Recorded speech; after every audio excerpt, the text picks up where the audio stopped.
Hello, welcome everybody. We're using the hashtag Youth Suicide Prevention for this session.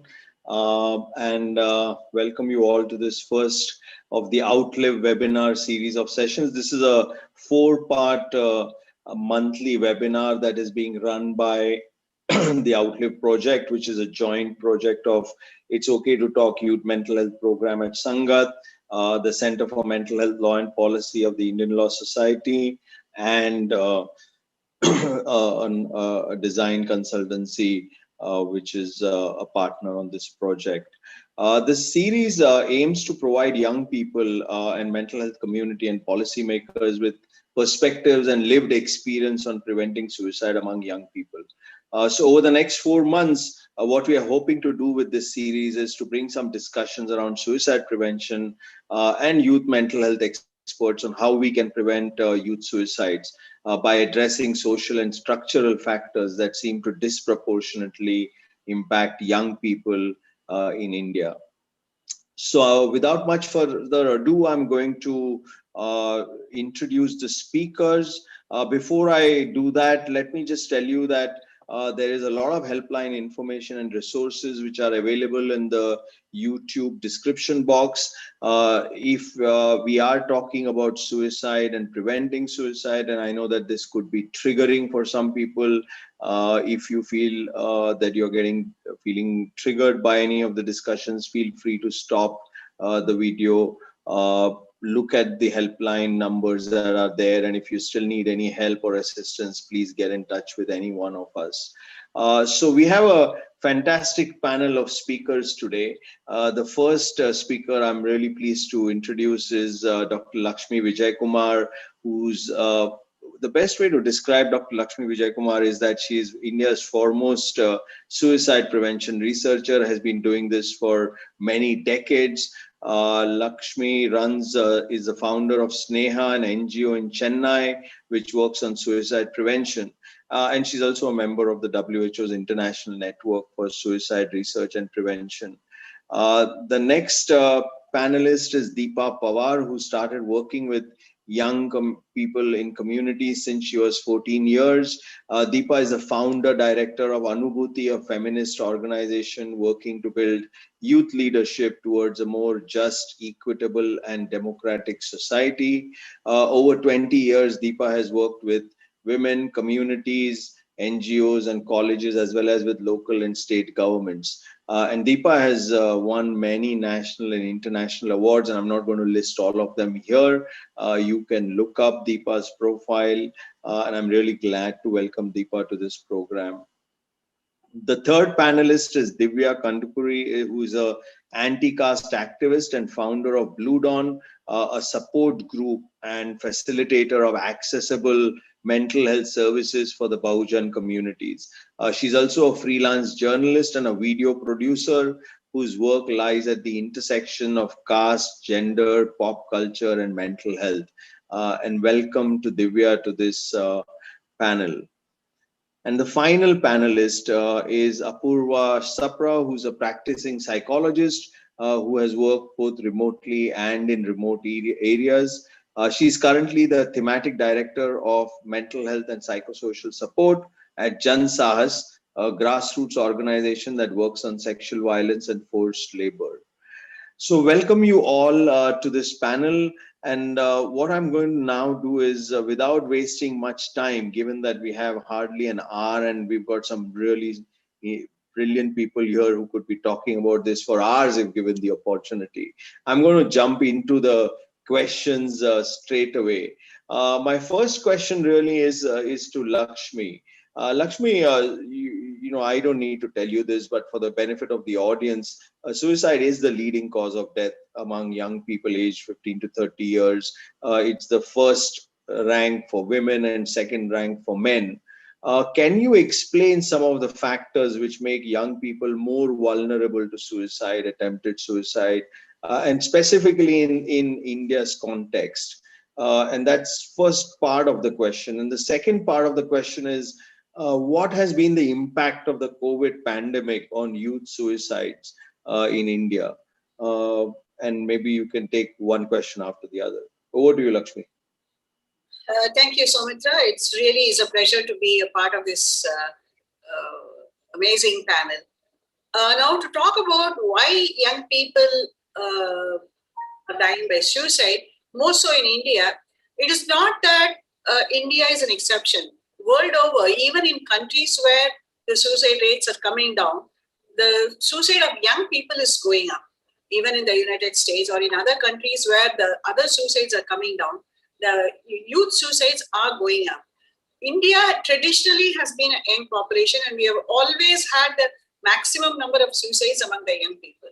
Between 15 and 19, world over, suicide is the number one cause for mortality in young girls, and number two in boys. And if you look at Indian statistics, actually more young women are dying by suicide than even due to maternal mortality.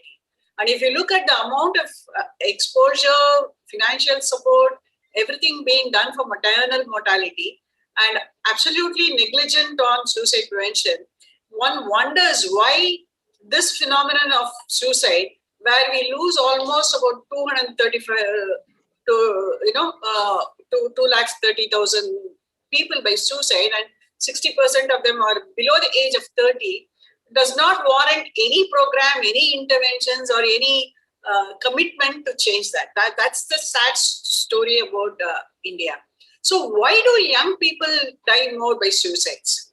The question has been, there are various reasons for why this is happening.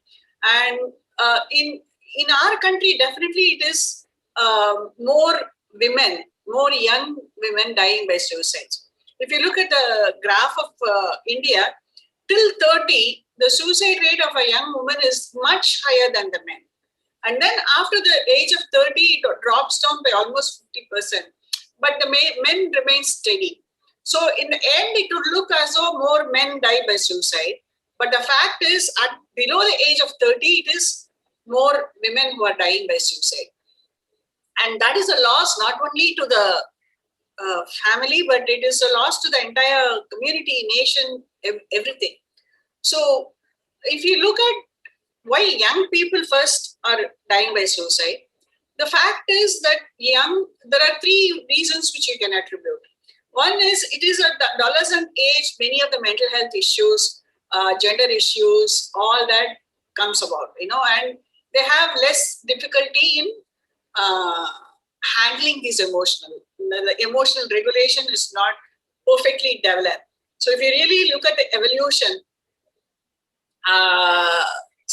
in these years, because of better nutrition, better thing, we are able to attain sexual, menarche happens at 11, 12, whereas it was 15 before. And boys also, the physical maturity happens. But for mental maturity to happen, it is still later. So there is a disconnect between your physical maturity and your mental maturity, and you have difficulty in handling these emotions. If you want to look at it biologically, that's one explanation for that. The other biological explanation for that is the fact that majority of the psychological issues like depression, anxiety, schizophrenia, it starts manifesting around adolescence. Okay, so that could be something if you want to look at it biologically. Now, if you want to look at it psychologically, it is also the time when a young person is finding their own personality, finding their own space. They have to grapple with their own changes in their physical and mental health. They have to deal with the peer pressures. And honestly, it is a time of rapid transformation, rapid growth, and little skills. So that also causes a huge problem for the person. And if you look at it sociologically, times are changing extremely fast now. If you really look at it, what you know about 1 year before becomes redundant now. So things are so fast now. So anybody, when you have a stress, you need time to assimilate the stress, get some comfort, and then growth happens, and then the next stress comes. But now there is no time for that period when you feel confident after handling the stress, and there is no latent period. No, So it is one stress after another, one stress after another, which causes a lot of problem because of the environmental stress. So so it is a biological, psychological, social, and even a cultural problem. For example, many of the youngsters now, because of the exposure and things like that, they are exposed to whatever is happening around the world, whereas what they have at home is probably different from what they are used to seeing in their televisions or YouTubes or whatever it is. And the biggest challenge now is the social challenges. The fact that, how do I say it? This is an instant generation. People want things instantly. We are used to instant coffee, instant message, instant everything. But actually in life, for example, if you are talking about career or relationship, those don't happen instantly. You have to work at it. You have to take failures and you have to see how you can handle that. So the problem is when you are used to having things quickly, when there is some kind of a stress and when there is some kind of an impediment to your goals, impediment to your aspirations and things like that, you are not able to handle it effectively. So this, I would say, I am old enough to say that this generation definitely has difficulty in handling failures, and that is something which we need to inculcate right from the beginning, that it is how you handle a failure is what makes you a success, and not how you handle your success. It is how you handle your failures, and those kind of life lessons need to be taught from the beginning. Riga, what was your second question, Soumitra?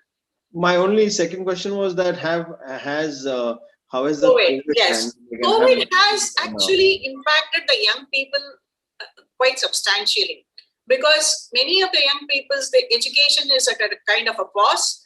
Their future career is at a kind of a pause, and people who are in relationships are also in a pause because they are not able to continue the relationship or find out whether this is a relationship for them or not.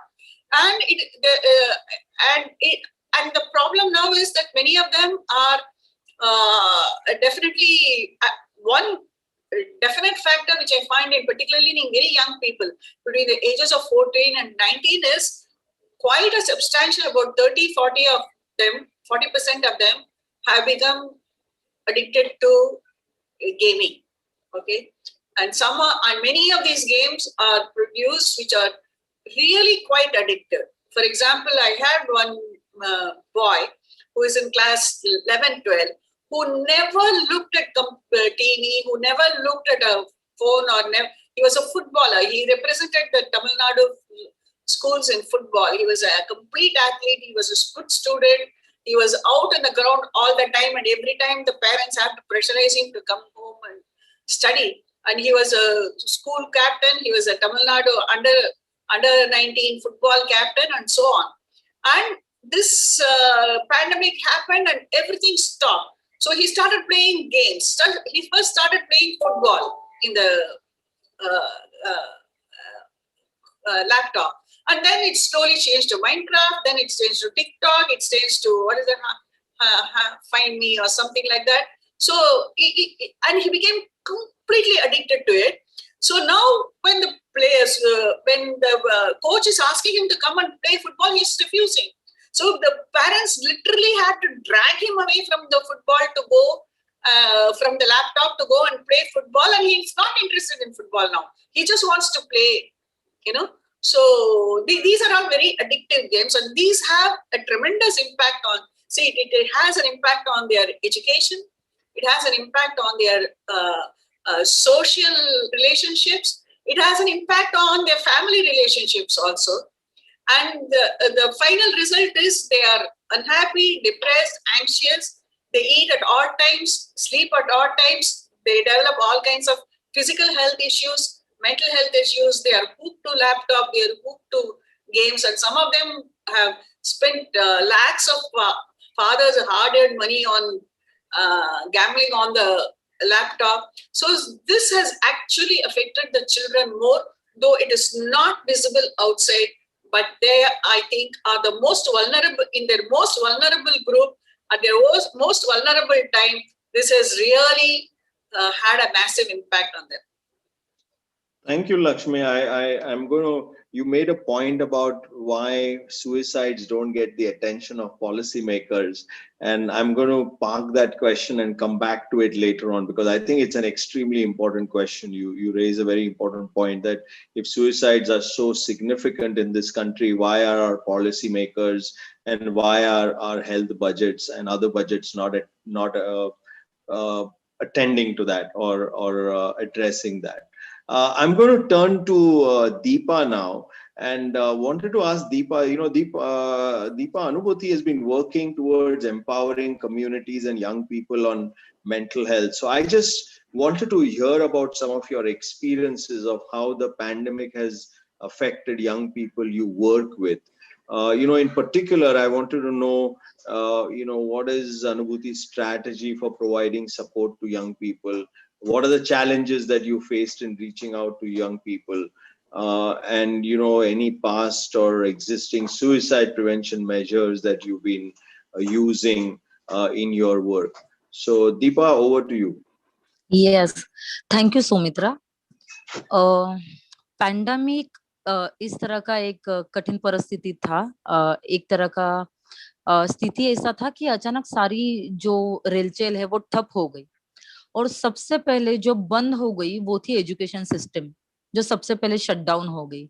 और हमें पता है कि education system का जो एक वो period था, जो एग्जाम होने का पीरियड था, बच्चों का काफी आपस में डिस्कशन करने का जो पीरियड था, वो अचानक से स्टॉप हो गया और बच्चे जो है वो लॉकडाउन हो गए।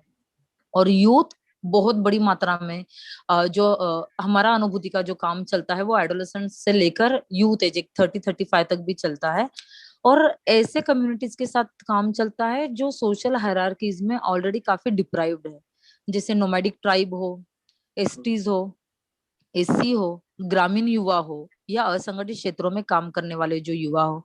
तो हमने नजदीकी इसके साथ ये अनुभव किया कि कम्युनिकेशन के जो माध्यम है वो उन तक पहुंचाना बहुत ज्यादा जरूरी है, क्योंकि जब पूरी दुनिया लॉकडाउन के लिए प्रिपेयर हो रही थी, जो एक प्रिविलेज कम्युनिटी लॉकडाउन को समझने की कोशिश कर रही थी, तब ग्राउंड युवाओं के पास इसकी बहुत ही कम जानकारी थी। वो अपने अपने तरीके से इसका जो अर्थ है वो बना रहे थे, और उस तरह से अपने सेफ्टी मेजर्स और अपनी चर्चाओं के विषय जो है वो उस तरह से डेवलप कर रहे थे।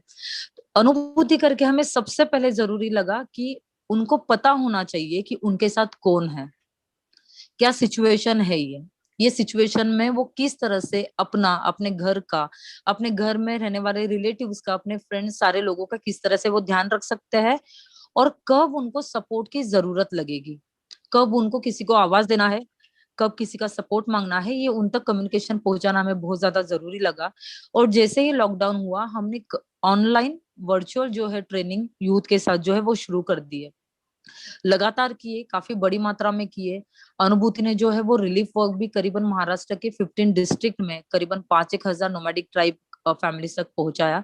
तो हमने हमारा जो मेन कम्युनिकेशन चेन है वो युवा और यंग विमेन के दौरान उस फैमिली में पहुंचने के लिए प्रायोरिटी किया। तो जब भी हम कोई भी सर्विसेज दे रहे थे, फिर वो फूड हो, वो मेडिकल रिसोर्सेस हो, वो विथ एक बेसिक काउंसलिंग के साथ उनको दे रहे थे।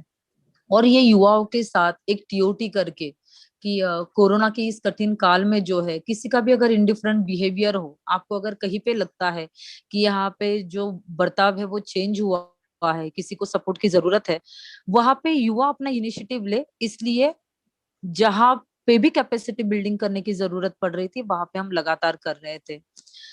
हमने ये देखा क्योंकि हमारे काफी सारे युवा जो है वो वर्किंग है, मतलब घर में वो फाइनेंशियली कंट्रीब्यूशन करते हैं, और अचानक जब लोग अपने जॉब जो है वो छूट गए, या लोगों को अपना फाइनेंशियल क्राइसिस किस तरह से डील करना है ये समझ में नहीं आ रहा है, तो एक तरह का मॉब इन्फ्लुएंस हमें कम्युनिटी में नजर आ रहा था। और कम्युनिटी के अंदर जो ये कड़वाहट थी वो अभी वैसे कि फैमिली के अंदर जाके जो है उसका रूट पहुंच रहा था। तो हमने काफी कोशिश की कि हमने पेरेंट और यूथ के बीच में किस तरह के रिलेशन हो सकते हैं, हमारी समझ कहाँ पे बढ़ सकती है, इस तरह के कई सारे वर्कशॉप वर्कशॉप ऑर्गेनाइज किए, और लॉकडाउन के भीतर हम कम्युनिटी मोबिलाइजेशन करने के अंदर लिमिटेशन आ गए थे, हम बहुत ज्यादा रीच आउट डायरेक्ट जाके ग्राउंड पे नहीं कर सकते थे। तो हमने एक कैंपेन ही चलाया जहाँ पे हमने कॉलेजेस को आइडेंटिफाई किए, जो कॉलेजेस के साथ हमारे रेगुलर काम चलते हैं और उनके पास रेडीमेड मोबिलाइज किए हुए युवा होते हैं। और हमने ठाणे डिस्ट्रिक्ट और इवन जहां जहां से भी हमें इनवाइट किया गया, और खासकर ठाणे डिस्ट्रिक्ट के अंदर कॉलेजेस के साथ मेंटल हेल्थ, पैंडेमिक और यूथ सुसाइडल थॉट हो या एंजाइटी हो, नर्वसनेस हो, एक तरह का डिस्ट्रेस एटीट्यूड हो, इसको लेकर कॉलेजेस में कई सारे सेशंस किए जहाँ पे युवा उनके बहुत छोटे छोटे सवाल हमें पूछते थे। जैसे युवा हमें कहते थे कि दीदी वाईफाई समय पे नहीं चलता है तो हम हाइपर हो जाते हैं। तो जो चीजें हमें रेगुलर जिंदगी में बहुत कॉमन लगती है, पैंडेमिक में वो चीजें लोगों को ज्यादा गंभीरता से उनके पास जो है वो पहुंच रही थी। और बिल्कुल जैसे लक्ष्मी जी ने कहा कि रिलेशनशिप के इशू है, क्योंकि एजुकेशन सिस्टम जब शट डाउन हो जाता है तो कई बार रिलेशनशिप जो है वो कॉलेज के प्रीमाइसेस में होती है। लेकिन वहां पे हमारा ऐसे अनुभव है कि कम्युनिकेशन अगर हो, युवाओं को अगर पता हो कि उनके साथ कौन है, तो युवा बेहतर तरीके से खुद के साथ जो है वो काम कर सकते हैं। हमने ऑनलाइन काउंसलिंग सेशंस लेना जो है वो शुरू किया। दूसरा हमने किया कि जो एग्जिस्टिंग हेल्पलाइंस है, जिस तरह से iCall का हेल्पलाइन है और जिनके काम चलते हैं, वो पहले हमने चेक किया और फिर वो युवाओं के साथ जो है वो जोड़ा।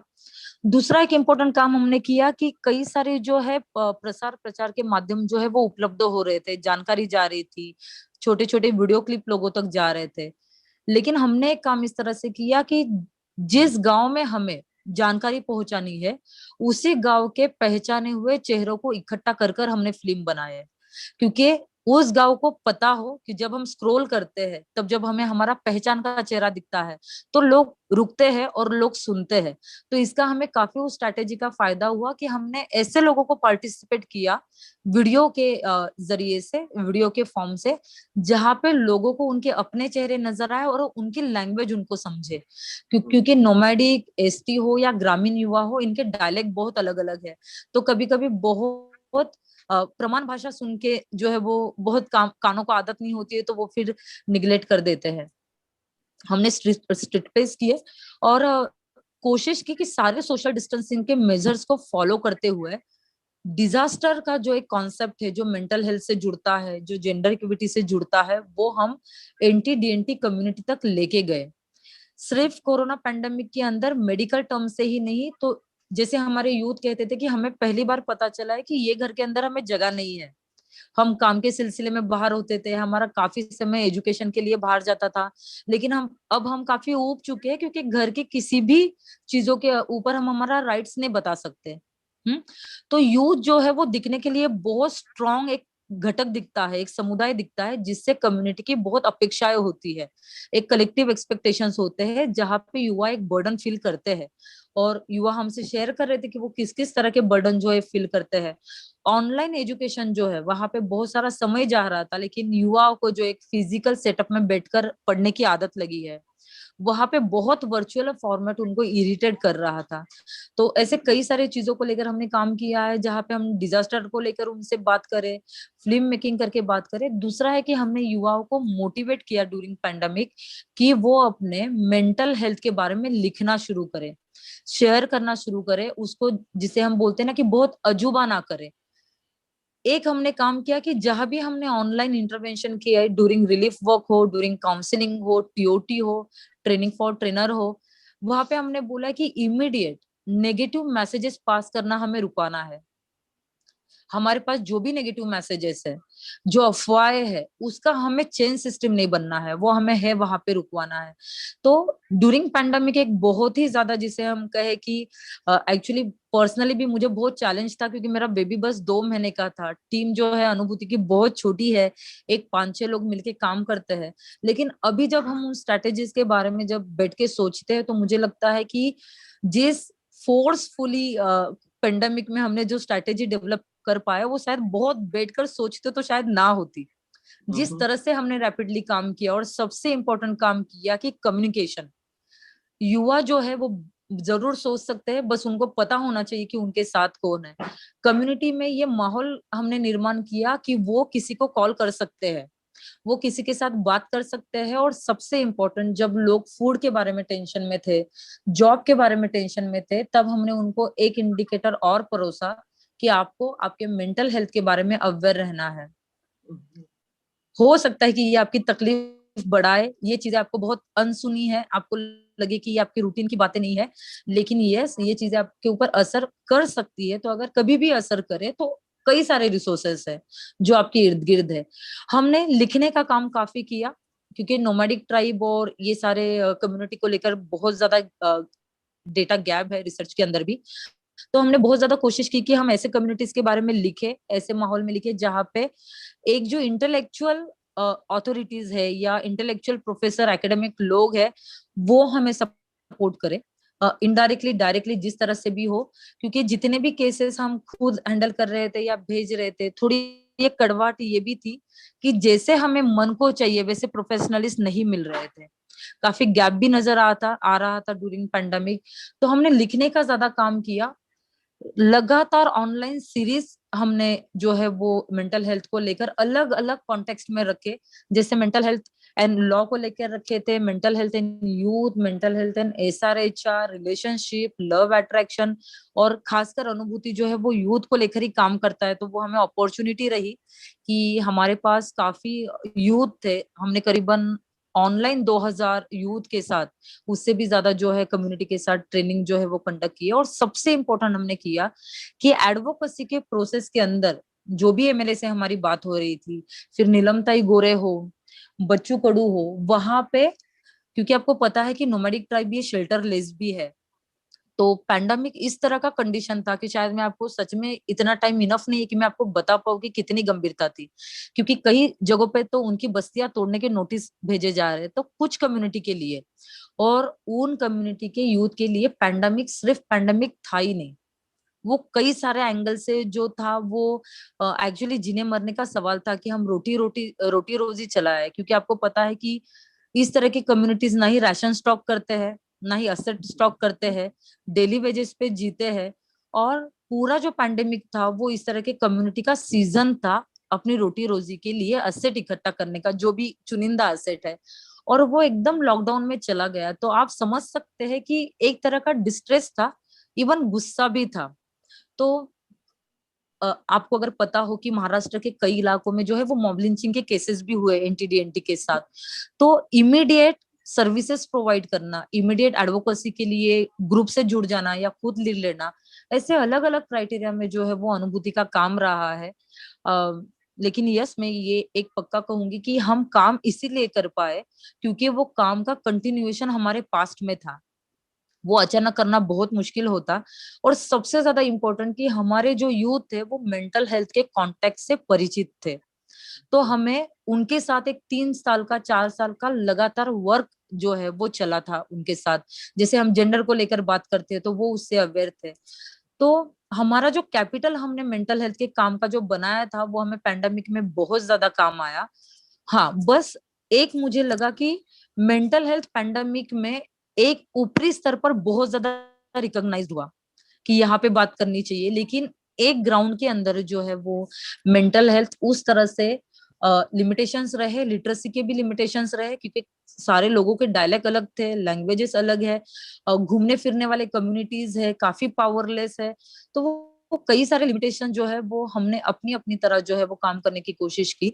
दूसरा है कि कुछ लोगों के लिए इकोनॉमिकल जोन शट डाउन थे, लेकिन अनऑर्गेनाइज सेक्टर के जो लोग हैं जो इन कम्युनिटी के साथ जुड़े हैं वो छुप के काम कर रहे थे, और छुप के कई सारे काम जो थे वो शुरू भी थे। तो एक चैलेंज जो था वो औरतों से ये भी आ रहा था कि उनके वर्किंग स्पेसेस जो है ना वो सेफ नहीं है, और ये जो औरतें थी वो यंग विमेन थी। तो हमने राइट्स को पहुंचाने के भी वहां पे काम किए। तो काम की जगह पर होने वाला लैंगिक हिंसाचार के अगेंस्ट जो कानून है, पॉश एक्ट, कई जगह पे मतलब औरतें बोल रही थी कि उनके जो पार्टनर है उनका एडिक्शन का प्रमाण बहुत ज्यादा बड़ा है। और हम सब परिचित है कि एडिक्शन का प्रमाण जब भी बढ़ता है उसका भुगतान औरतों को कई मायने में जो है वो चुकाना पड़ता है। तो डोमेस्टिक वायलेंस के प्रमाण थे, चाइल्ड मैरिज के जो केसेस है हमने वो नजदीकी के साथ हैंडल किए, काउंसलिंग किए, फैमिली को समझाया, जहाँ पे नहीं हुआ वहां पे डायरेक्ट CWC से इंटरवेंशन किया। तो मैं कहूंगी कि direct community intervention, community leader को तैयार करना, युवाओं को तैयार करना, लगातार उनकी ट्रेनिंग करना, जहाँ पे मेंटल हेल्थ एक ऐसा कंपोनेंट है जहाँ पे गलत जानकारी जाने का ऑप्शन नहीं है, वहां पे गलत जानकारी दे ही नहीं सकते हैं, क्योंकि युवा को अगर तैयार करना है तो वहां पे बहुत ज्यादा स्पेसिफिक जानकारी के साथ उनको पहुंचाना जरूरी था। साइबरटेनियसली रिसर्च करना हो, लिखना हो, एडवोकेसी करना हो, और प्रशिक्षण का काम हमने बहुत ज्यादा किया, क्योंकि हमें लगता था कि विदाउट प्रशिक्षण 15-20 मिनट में, क्योंकि आपको पता है कि हेल्पलाइन नंबर्स भी निकले जो काफी काबिले तारीफ था, लेकिन हमारे कम्युनिटी के पास जो है ना वो फोन ही नहीं होते हैं, तो वो हेल्पलाइन तक पहुंचना वहां पे लिमिटेशन था। दूसरा है कि डायलेक्ट अलग है, तो सामने का जो इंसान बोलेगा वो भाषा समझने के लिए थोड़ा सा लिमिटेशन आता है। तो पैंडेमिक तो मतलब एक्सपीरियंस दीपा, ये बड़ा करने के सब लिए। ये जो आप बता रहे हो, ये जो हम्म इफेक्ट हुए पैंडेमिक का, इसका आपके कम्युनिटी वर्क में आपने सुइसाइड पे क्या इम्पैक्ट देखा? आपके कम्युनिटीज में सुइसाइड में हम्म या अटेम्प्टेड सुइसाइड पे क्या इम्पैक्ट था, आप मुझे हमारे बता सकते कम्युनिटी के भीतर 2 सुसाइड हुए, जो यूथ एज और ओल्ड एज के बीच में थे। डायरेक्ट यूथ के सुसाइड हमने नहीं देखे, और काफी अच्छा हुआ कि नहीं देखे, किसी ने नहीं किया। थोड़े से ओल्ड लोगों के सुसाइड देखे, तो एक मुझे काफी समझ में आता है कि जब मैं देखती हूँ कि सुसाइड को लेकर, सुसाइड अटेम्प्ट तक लोग क्यों जाते हैं, तो हमें कई बार कम्युनिटी को लगता है कि सुसाइड नहीं करेंगे लोग, वो हैं? चिंता में है, वो तकलीफ में है, सुसाइड नहीं करेंगे। दूसरा है कि लक्षणों को आइडेंटिफाई करने का उतना लिटरेसी यहाँ पे नहीं है। दूसरा, एक मुझे काफी नजदीकी के साथ लगता है कि जब भी हम कहते हैं कि आप मेंटल हेल्थ सर्विसेज को एक्सेस कर सकते हो, उसके पास पहुंच सकते हो, तो एक सोशल गिल्ट मुझे नजर आता है कि दवाखाने में जाना है, गवर्नमेंट हॉस्पिटल के ओपीडी में जाना है, ओके हेल्पलाइन के ऊपर फोन करना है। तो उसके लिए लोगों की ताकत जो है ना वो बढ़ाने के लिए हम जैसे लोगों को शायद और ज्यादा इंटरवेंशन करने की जरूरत है। युवा जो हमारे हैं, जो हमसे नजदीक के साथ जुड़े हैं, उनके कॉन्टेक्स्ट में कुछ कुछ लोगों ने जो है वो सुसाइड किए हैं, कुछ युवाओं ने जो है सुसाइड किए हैं। और वही है कि वो अवेयरनेस नहीं है। हम बहुत ज्यादा सोचते हैं कि हमारे इर्द गिर्द के लोग सुसाइड नहीं करेंगे, जैसे हम सोचते हैं ना कि एक्सीडेंट मेरा नहीं होगा, हम्म। किस कोई और करेगा, मेरा नहीं होगा, मेरे घर में नहीं होगा, मेरे चाली में नहीं होगा। और वो जब अचानक से लगता है तब उसको हैंडल करने के जो है वो मेजर्स कम्युनिटी के पास नहीं है। इसलिए हमें कम्युनिटी मेंटल हेल्थ बहुत ज्यादा जरूरी लगता है। और ठाणे डिस्ट्रिक्ट की अगर बात करें तो यहाँ पे कई सारे हॉस्पिटल, और हर जगह पे कई सारे हॉस्पिटल वो कोविड-19 डिक्लेयर कर दिए गए थे। तो उस तरह का कुछ लोग गए थे, लेकिन उस तरह का ट्रीटमेंट भी गवर्नमेंट हॉस्पिटल से समय पे नहीं मिल पाता, क्योंकि सिचुएशन ही उस तरह की थी। और अपने मेंटल हेल्थ के बारे में बोलने का एक कॉन्फिडेंट जो है वो मतलब निर्माण करना चैलेंज है हमारे पास, मतलब खासकर ग्राउंड कम्युनिटी के पास, क्योंकि इस तरह के टैबूज है कि मैं एकदम चांगली है, मतलब मैं एकदम अच्छी हूँ, थोड़ी सी तकलीफ है, हम्म। मैं 2-3 महीने से सो नहीं रही हूँ, लेकिन मैं एकदम अच्छी हूँ, हम्म। मुझे बिल्कुल भूख नहीं लगती है, गए 7-8 महीने से मैं एक ही टाइम का खाती हूँ, लेकिन मैं एकदम अच्छी हूँ। तो जो वो अच्छे बने रहने का जो बर्डन है ना युवाओं पे, यंग विमेन पे, वो उनका बहुत लॉस करता है, और वो बिल्कुल सोशल हायरार्की से आता है। इसलिए लगातार इंटरवेंशन, इसलिए हमें प्रशिक्षण बहुत ज्यादा जरूरी लगते हैं, ट्रेनिंग बहुत ज्यादा जरूरी लगते हैं, क्योंकि बहुत रैपो बिल्ड होता है, लोगों से एक लॉन्ग डिस्कशन होता है। लेकिन यूथ सुसाइड का रेशियो हमारे काम के भीतर हमने कम देखा, लेकिन ये इस कम्युनिटी के भीतर काफी मतलब गंभीर सुसाइड जो है वो हुआ है, और उसका इन्फ्लुएंस कम्युनिटी के अंदर जो है वो नकारात्मक एक भावना जरूर लेके जाता है, क्योंकि लोग अपने अपने तरीके से उसके जो है वो अंदाज निकाल लेते हैं। कड़वाहट की बात यह है कि जब भी कम्युनिटी के अंदर इस तरह के सुसाइड होते हैं ना, और खासकर ग्राउंड कम्युनिटी के अंदर, तो मेन मेंटल हेल्थ का मुद्दा साइड में रहता है, और बाकी सारी चर्चाएं होती है उस सुसाइड को लेकर। पॉलिटिकल एंगल से होती है, अलग कैपिटल को मतलब उसका अलग भांडवलीकरण को लेकर होती है, लेकिन एक्चुअली ट्रीटमेंट की कहाँ जरूरत है, वो स्टेक होल्डर की मानसिकता मुझे तो कम नजर आती है। उस तरह की इच्छा शक्ति एक पॉलिटिकल विल बनाने में शायद हमारे पास चैलेंज है, और उनकी संवेदनशीलता भी कम पड़ती है, क्योंकि हमारे कम्युनिटी में जो भी 2 सुसाइड हुए वहां पे किसी का भी कम्युनिकेशन नहीं हुआ है आफ्टर सुसाइड। हम्म। सुसाइड के मॉब इन्फ्लुएंस को लेकर किसी का अवेयरनेस नहीं है। और जैसे आपने कहा कि सुसाइड विषय भी ऐसा है कि वो ट्रिगर करता है, वो लोगों को अपने अतीत में लेके जाता है, तो वहां पे एक एक्सपर्टीज की बहुत ज्यादा जरूरत होती है, और कम्युनिटी के पास वो कैपिटल कम पड़ते हैं, थैंक ऐसे यू। मुझे लगता है। Thank you yes. दीपा। आपने बहुत सारे क्वेश्चंस रेज किए, तो I am going to come back to one और टू ऑफ दोस, स्पेशली जो प्रिवेंशन की बात जो आप कह रहे हो कि सुइसाइड के लिए जो प्रिवेंशन करना है। बट मैं आऊंगा वापस। मैं I want to bring in Apurva now into this. Apurva, at Jansahas, you work with most excluded social groups on the issues of sexual violence, forced labor.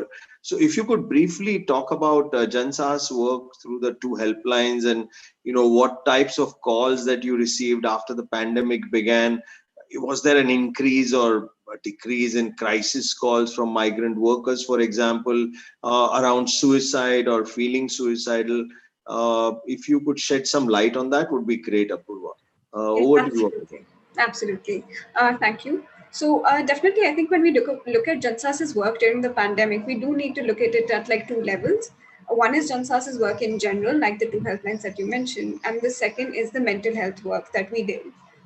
So definitely, when we're talking about Jansahas's work, I think most of our program activities kind of were put on hold, and we did shift gears to relief work. And this was basically on ground, monetary support, food ration, and this is alongside our own anxieties, living through a pandemic. And I think what helped us were the two helplines that you're talking about. So we run two toll-free helplines. One is a women's helpline, and the other is a labor helpline. And initially, the kind of calls that we like specifically, I think you mentioned the migrant crisis. So I'll talk in the context of that.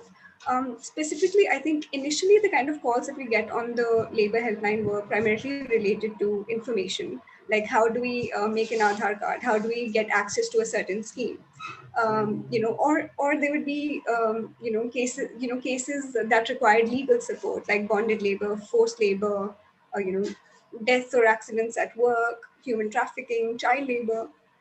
Here, though, suddenly with the lockdown, there was a huge increase in calls. We saw a lot of people.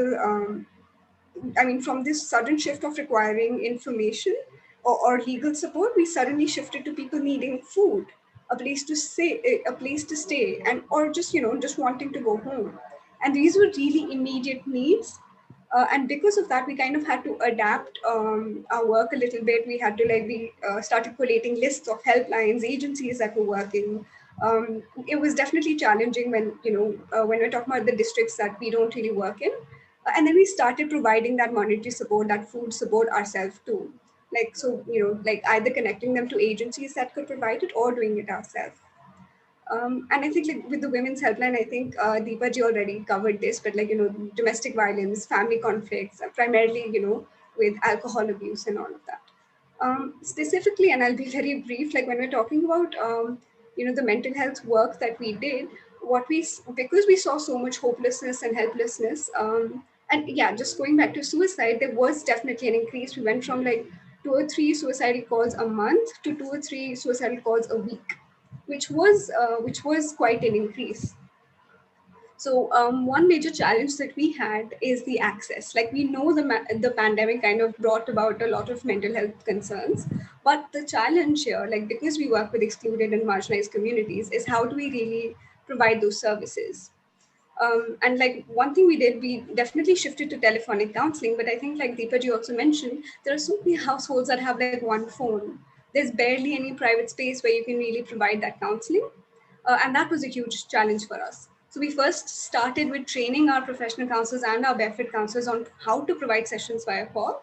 We developed a protocol for it. And then, which basically addressed all of these challenges. Like what do you do when someone else picks up the call or when there's no network? We also trained our staff on identifying mental health concerns, even the field staff that were going for this Russian support, as well as our helpline workers. So how can they identify, any signs of distress over call? How can they refer to us? And one thing that we ensured was basically self-care for themselves. Because like I mentioned, here we're going and providing support while, having our own anxieties about the pandemic, while working from home, which was a huge shift, which especially in our work, people aren't really used to. Like definitely some teams were able to adjust a little better because we work with a laptop, but like teams that are used to working in office or like on ground, for them it was a huge shift, like that routine work, that routine kind of changed. I think, developed a series of posters, especially relating to COVID-19 and mental health, which which we used to kind of distribute in our circles to kind of increase awareness. Um, yeah, and I think we also developed a mental health policy during this time for our own staff, because because we saw so much stress within our own field workers. And I think what Jansahas really realized quite quickly was that both of these things really need to go hand in hand, like both the relief measures as well as the mental health support. Like it would be very difficult for us to provide counseling when there really is a need for food. How much can we really change? And it's extremely unfair to just provide that relief support without acknowledging or acting on the mental health concerns that we see. So I think both of these things, and being able to provide both of these things, is something that really helped us in our work. Thank you, Apurva. That's an important point, that basic needs and mental health go hand in hand, and you can't have one without having the other, either way around. Thank you. I'm going to move to Divya. Divya, you are somebody with lived experience and a service user, and someone who runs Blue Dawn, which works with young people, young Bahujan people. I just wanted to know what has your experience been like? Has the number of people who access your Blue Dawn platform changed, or are there more of them? What are the kind of issues that come up? And I just wanted to get a feeling from you how caste-related discrimination might have also played a role in impacting young people's mental health, and in particular the suicide issue. So over to you, Divya. Yeah, thank you, Soumitra. Jai Hind, everyone. So I would like to frame my answer in three parts. So first, asking like answering in a direct way about, through Blue Dawn work. So people can access Blue Dawn services through our website. So there is a challenge in that people who speak English, people who have access to internet, are the people who get to access that service, right? That is a limitation that we have at Blue Dawn. So even with that aspect, we had a pouring number of requests from people, which was more than usual. If I have to say random numbers, so it would be like 5 people out of 10 in a non-pandemic situation. But during pandemic, it was around 15 people, like, we got requests every day, like a huge number of requests on daily basis. And that's something that we were also not expecting, right? Because this also happened after interacting with most of the people, we understood that it's also because they went back to their families, right? Most of them were studying at universities. They had hostels or PGs or or friends, which they called a safe space, or chosen families that they had. And suddenly that they have to go back to families that are not understanding of their sexualities, or not great with understanding mental health per se, right? So majority of the people were also experiencing distress because they are amongst the abusive families, right? That has been one one thing that we've noticed. And the other thing is that even though there are many requests, most of them just wanted to talk to anyone, right? And that had to be through chat or through emails, because they don't have space to access counseling at home, because the only way we could offer them any service is through telephone, because even the therapists that are linked with us are also practicing from work from home because of the lockdown. So most of them could not again access counseling per se, right? So the only option left was to have a community support, to just chat with people who are feeling similar way. And the third category that we've noticed is that there are people with suicidal ideation, is one good thing is that people understand that they have to express that they are ideating, right? Because seeking out for help or saying that, okay, I am having these thoughts, what should I do? And I'm in my house where I can't do anything to myself, but I have these thoughts. So this is something people were constantly articulating, and that articulating in itself has something that I've seen as a new phenomena in 2020, because it's we also need to take into account what's been happening in the country during 2020. It was not just pandemic, right?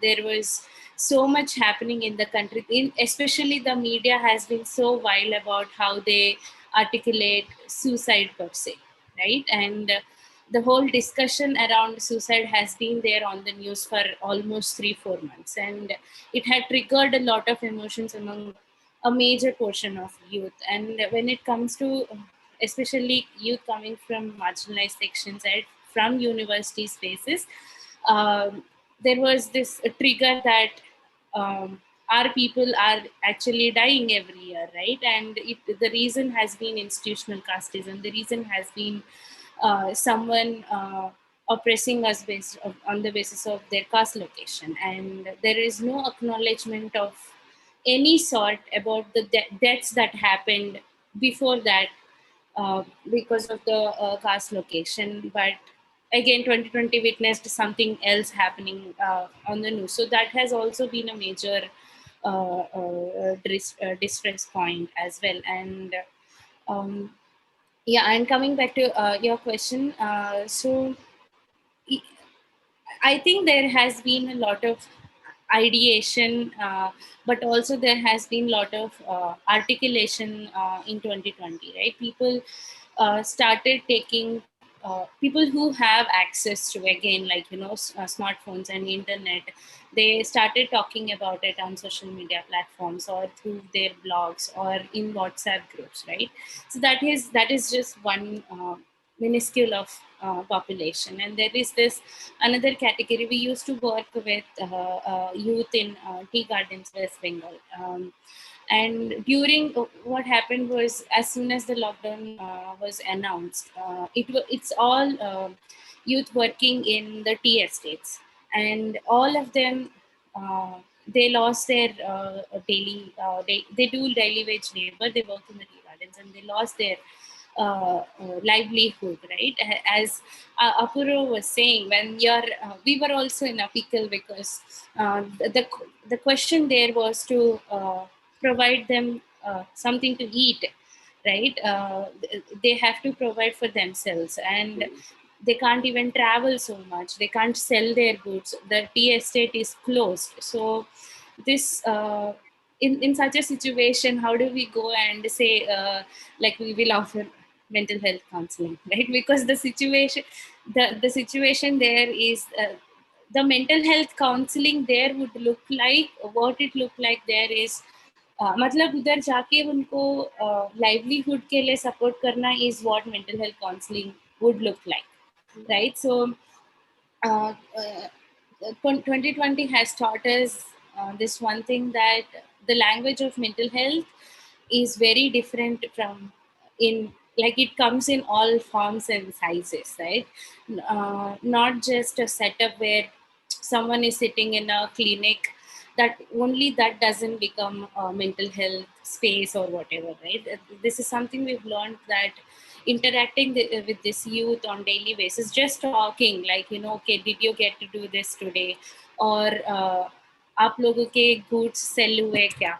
All these small things have become counseling sessions. All these small things have become what mental health, taking care of each other's mental health look like in 2020. And definitely it's so sad that we had to see there a lot of requests, right? Because it indicated a huge crisis amongst youth, and lack of safe spaces within family, right? So the households in itself have become toxic for a number of youth. And The other part that I wanted to also mention is again the role of media in inciting um, uh, suicidal ideation. And repeating my point, but 2020 has, I think, we really need to do something about Indian media and how they handle the issue of suicide, right? Because this is just like, see, Blue Dawn, we are based in Mumbai or Hyderabad, and people who have internet are speaking to us. That is just a small number of people, right? And imagine the scale of it. Even for that small section, we had to like speak to so many people. And the other challenge that we also faced is, so at Blue Dawn, what we do is we also provide sponsorships for therapy sessions. Or our therapy, it works in two ways. One is we facilitate the sponsorships for those who want to seek counseling. The other is we have a network of counselors who do pro bono services, who give us pro bono services. Because the 2020, not just pandemic, Indian economic situation was also at its highest low. Nobody could afford to give us pro bono services. People couldn't like sponsor sessions, right? So for us, it was a very challenging situation, because we had a increase in number of requests and a decrease in number of sponsors, right? So on an average, in a ideal situation, we would always get sponsors. If there are even like 3-4 sessions to be sponsored in one day, we would always get sponsors. But during 2020, that has also been a very big challenge. So uh, this again brings us back to the question of mental health not being accessible in terms of even money, right? I don't know where to put the finger at it, because therapists have to survive. They will charge for the therapy sessions, but people, especially the Bahujan youth, I mean, an average session, from my experience, like even the lowest will start at 500. It's a decent service, right? So it's it ranges from 500 to 1500 rupees. It 2020 is happening. Pandemic was there. Economic. So again, that also is one more thing that I think we had to deal with during COVID. This whole time. Thank you, Divya. I mean, I think from listening to all four of you coming from very different workspaces and backgrounds, what seems to me the two things that have got highlighted for me is, one is obviously the access issue, access to quality mental health care when people need it. And the second issue is obviously that you cannot deal with mental health without dealing with people's basic needs, and that these two things have to go hand in hand. I mean, this is all interesting, and I would love to continue. And I can see at my watch that we have about 6 minutes left. So what I'm going to do in the next 6 minutes is ask each one of you one by one, what is the way forward in terms of prevention, in terms of addressing these challenges? If you can take a minute and a half each and tell me what are the challenges. I'm going to start with Lakshmi, especially her point, which was that why is suicide not such a big issue on our policy makers' minds? Lakshmi? Yeah. Lakshmi, are you there? I think we should have a groundswell of movement to address this and make sure that the policymakers listen to the voice of the people. And the most important thing is policy can make a difference. No, we are talking about such a mental health issue related to COVID. But I can tell you one statistics, right? See, every year we lose about 2,500 students because they have failed in the exams. Okay. In this pandemic year, when all the exams were cancelled from the papers, and we are having only about 25 suicides, which means 2,500 young lives have been changed because of the stress of the exam is there. So this goes to show that we need a policy change at the educational level, because every year you can't lose 2,500 young students because they have failed in the exams. So there has to be, so that what I'm saying is we need policy initiatives, we need political will, and we need the groundswell of people movement to insist on the politicians, the policymakers, and the bureaucrats that this is an important issue at the ground level and you have to do something about it. Thank you, Lakshmi. That was very quick. Turning to you, Apurva, how can we make these suicide prevention services accessible to the kind of communities you work with? With migrant labor, and maybe you want to kind of suggest some ways forward what we should be doing. Right. So I think what's important to keep in mind here is that the pandemic basically highlighted issues that already existed, right? And just like in the context of our webinar, healthcare, housing, food security, job security, these are all ways to prevent suicide. And I think it's very, very essential that we basically ensure that these basic needs are met rather than being criminalized. Like wanting to go home was criminalized with the example of the migrant workers. And also understanding this in terms of being a human right to life, liberty, security. I think accessibility, like you're talking about, is very important. But also just going back to a point that you made, it's not just about accessibility to services, it's about accessibility to quality services.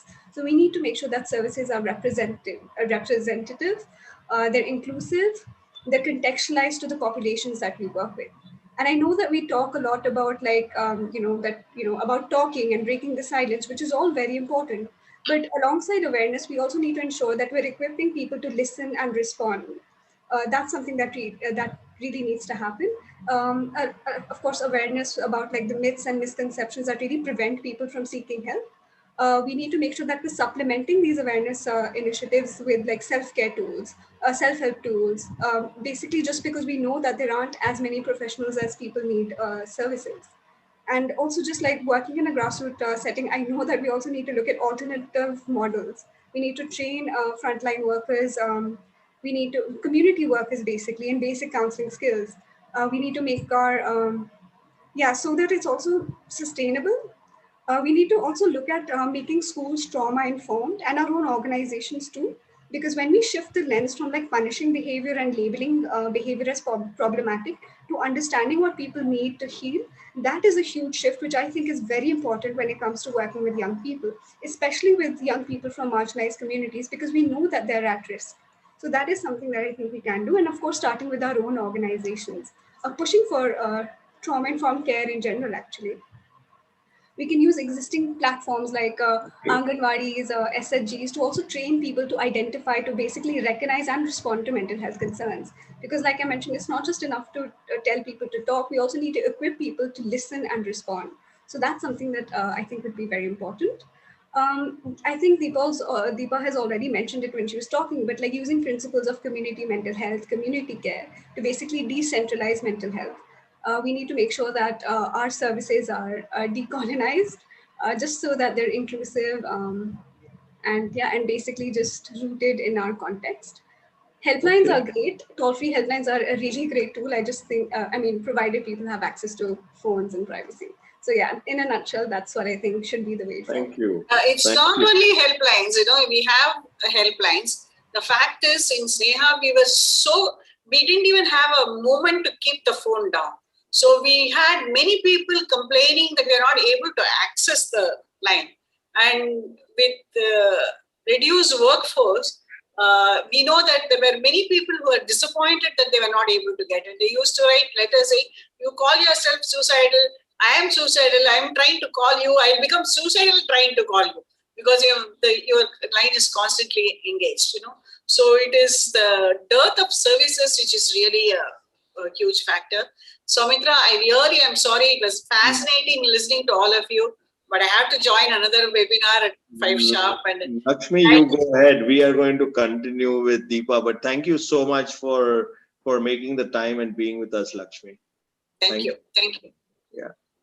Deepa, if I can turn to you and ask you, with the different organizations, आप जो अपने संगठन के साथ जो ground level पे काम कर रहे हो युवा के साथ, तो सेल्फ हार्म और सुसाइड एड्रेस करने के लिए आप क्या रिकमेंडेशंस करेंगी गोइंग फॉरवर्ड? अगर मैं आपको कहूँ कि 1-2 मिनट में आप समराइज करिए कि आप क्या कर सकते हैं या आप जैसी संस्थाएं क्या कर सकती है? यस, तो बस आपको दुरुस्त करती हूँ, मैं अनुभूति के साथ काम करती हूँ और कई सारे हैं एक्चुअली इस तरह के रास्ते जो मुझे लगता है कि अगर राइट इंटरवेंशन हो वहां पे, तो मुझे लगता है कि सुसाइड जो है ना वो एक ट्रैवल है, एक सफर है। अगर वो सफर के बीच में इम्पैक्ट करने वाले परिणाम करने वाले घटक अगर संवेदनशील हो, इन्फ्लुएंस करने वाले घटक के पास अगर लिटरेसी हो, तो हम सुसाइड प्रिवेंट कर सकते हैं। तो सबसे इंपॉर्टेंट में 2-3 मुद्दे मुझे लगते हैं कि obvious political will with political literacy about mental health context, कि पॉलिटिकल इच्छा शक्तियों को मेंटल हेल्थ ये ऐसा मुद्दा क्यों लगता है कि वो इतनी इजीली उसको साइड कर सकते हैं। तो उसके बारे में कमिटमेंट बढ़ाने की जरूरत काफी लगती है कि वो उनके एजेंडा में के बाकी के मुद्दों के बराबरी का हकदार है मेंटल हेल्थ ये मुद्दा। तो वो एक बहुत ज्यादा जरूरी लगता है। यूथ कॉन्टेक्स्ट में काम करते हुए एजुकेशन सिस्टम बहुत ही बुलंद इंस्टीट्यूशंस का है, डिसीजंस मेकर का है जो है, जहां पे अगर वो संवेदनशील रहे, इस तरह का एक वेलबींग का एटीट्यूड अगर एजुकेशन सिस्टम में और इच्छा शक्ति हो, जैसे एनएसएस कैंप के अंदर हम कई सारी चीजों को लेकर काम करते हैं, लेकिन अगर वो मेंटल हेल्थ के मतलब स्वच्छ अभियान तक का काम वो करते हैं, गांव की साफ सफाई तक का काम अगर वो करते हैं, और युवा काफी एंथ्यू है, वो मेंटल हेल्थ को लेकर काम जब हम उनके साथ बात करते हैं तब वो बताते हैं कि हमें इस तरह के विषयों को लेकर काम करना है।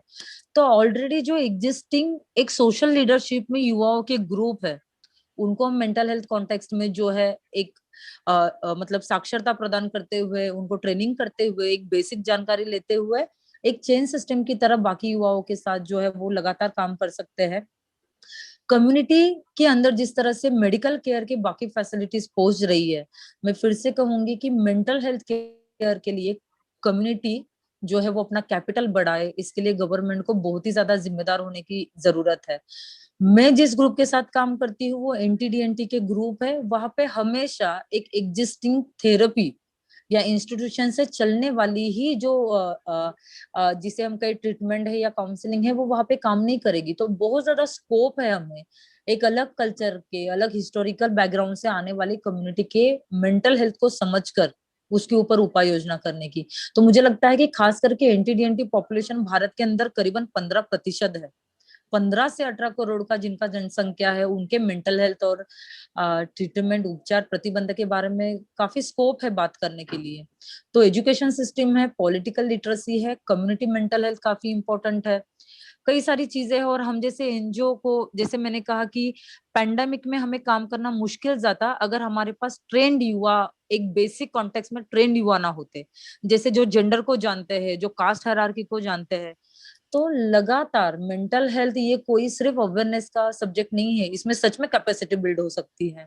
तो एक लगातार इंटरवेंशन हम किस तरह से करते रहे बाय एजुकेशन सिस्टम, और जो स्टेक होल्डर डिसीजन मेकर्स है, जिस तरह से अपूर्वा ने भी कहा कि पुलिस है, डॉक्टर है, टीचर्स है, जो डिसीजन मेकिंग के प्रोसेस में भी आते हैं, जो सर्विस प्रोवाइडर भी है, और कभी कभी वो उनके पावर से यूज भी कर सकते हैं, वहां पे मेंटल डिग्निटी के बारे में, मेंटल लिटरेसी के बारे में शायद पहुंचना हमारा चैलेंज होने वाला है। Thank you, Deepa. And finally, and last, coming to Divya. Divya, I just wanted your thoughts going forward, and maybe in the next couple of minutes that you can speak about is how do we ensure equitable inclusion? How do we ensure that marginalized communities or oppressed communities are included? How do we ensure service users are included as we go ahead in all this prevention work for suicide prevention?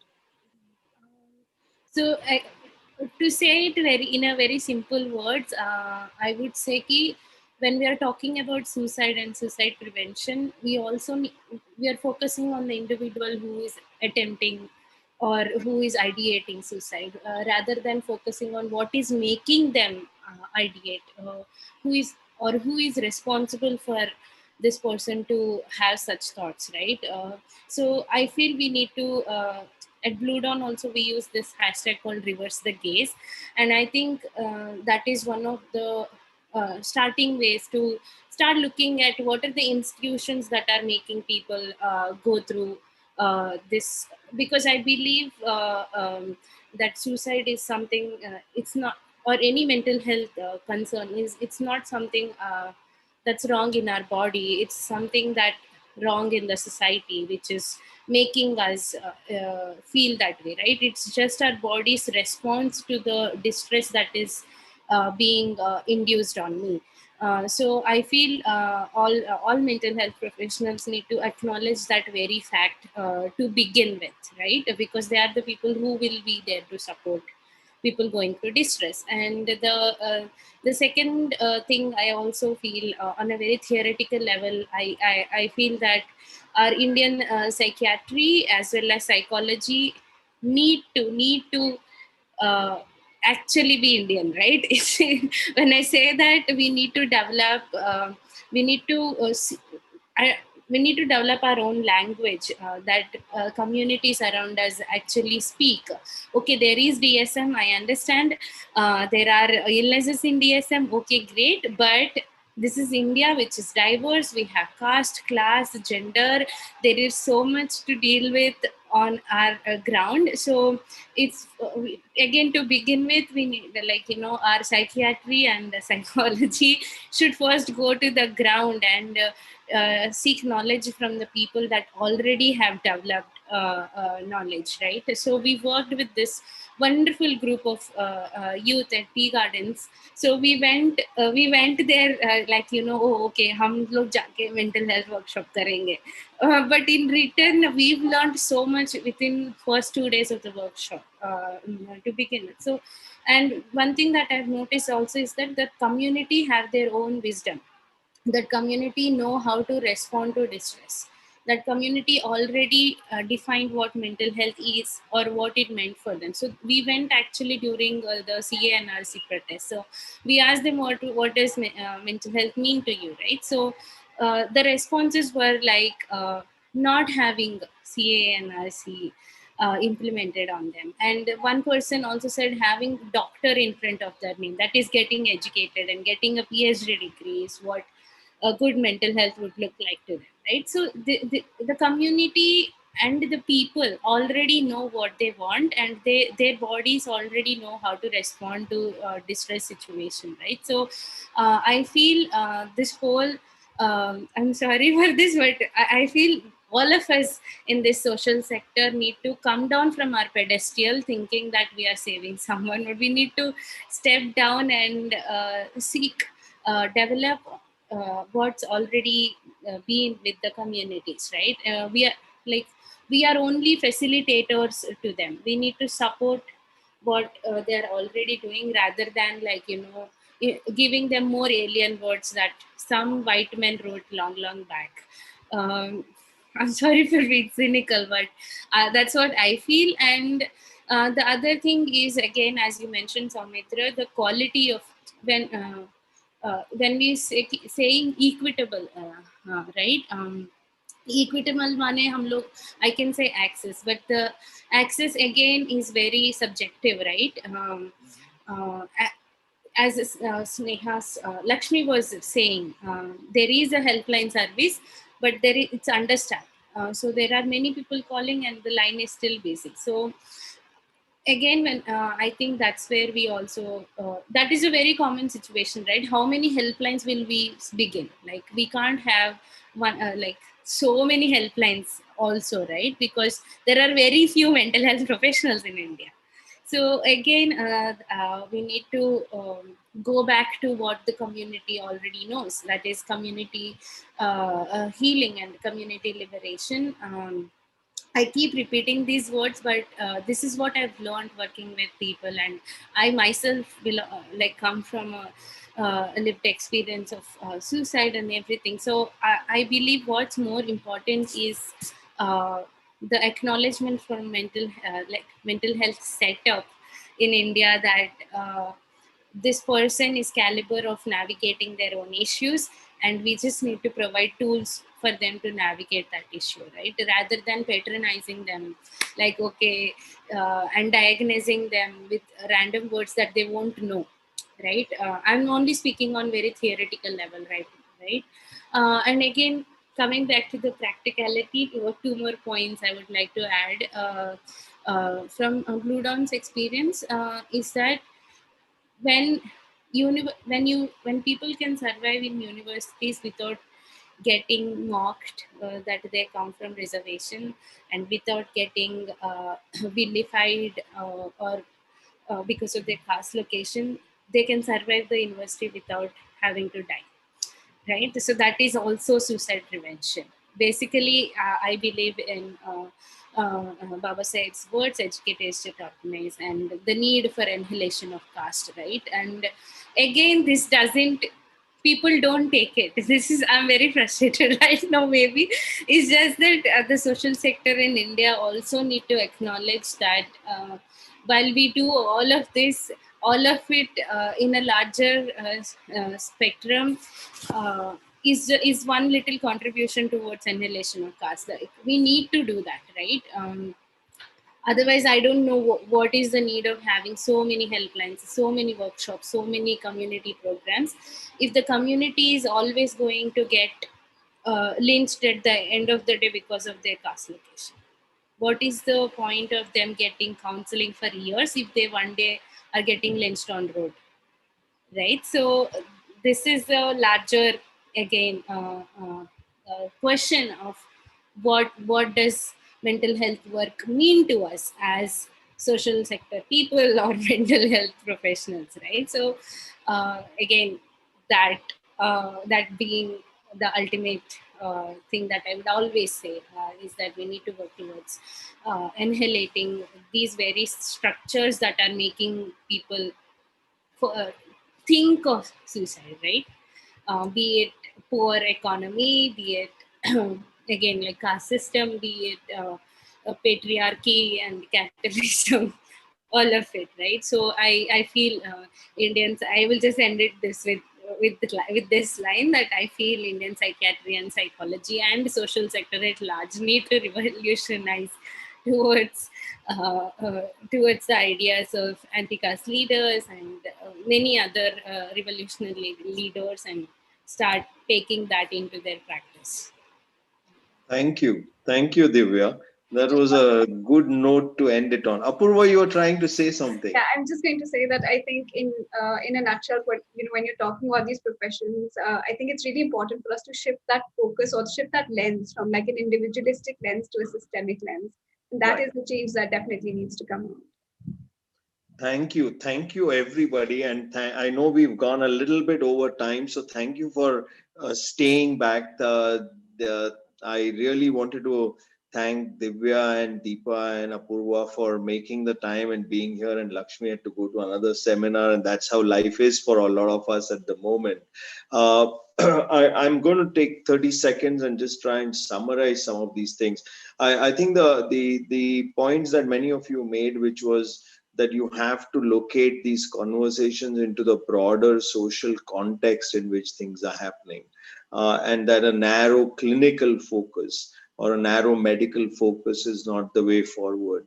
And I mean, we in our program Outlive and in this program which was organized by us, you'll notice that we had a lot of ground voices, which is all of you.